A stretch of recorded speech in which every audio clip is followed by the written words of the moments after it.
शादी करते वक्त ज़ात पूछते हो, फ़िरका पूछते हो, तो खून की बोतल लेते वक्त क्यों नहीं। मेरा ये पैगाम पेरेंट्स के लिए है।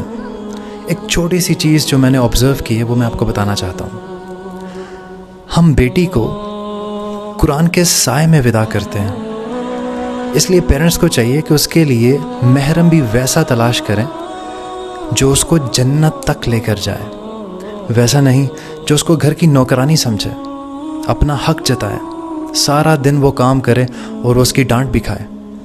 ये आप लोगों की जिम्मेदारी है। शुक्रिया। खूबसूरत मर्द क्या होता है आपको बताऊं? खूबसूरत मर्द वो होता है जो औरत की खताओं को मुआफ़ कर देता है। खूबसूरत मर्द वो होता है जो औरत को उसके माजी के ताने देकर उसको शर्मिंदा नहीं करता। खूबसूरत मर्द वो होता है जो औरत को बहुत प्यार करे, और खूबसूरत मर्द वो होता है जो औरत को सबसे ज़्यादा इज्जत दे। औरत के आंसू उसकी तकलीफ़ में इतने नहीं निकलते जितने उसको वो अल्फाज रुलाते हैं जिसमें उसकी तौहीन की गई हो।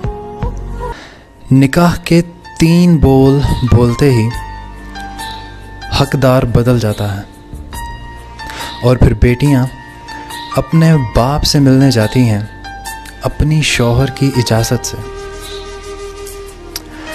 अल्लाह पाक तमाम बेटियों के नसीब बहुत अच्छे करे। आमीन।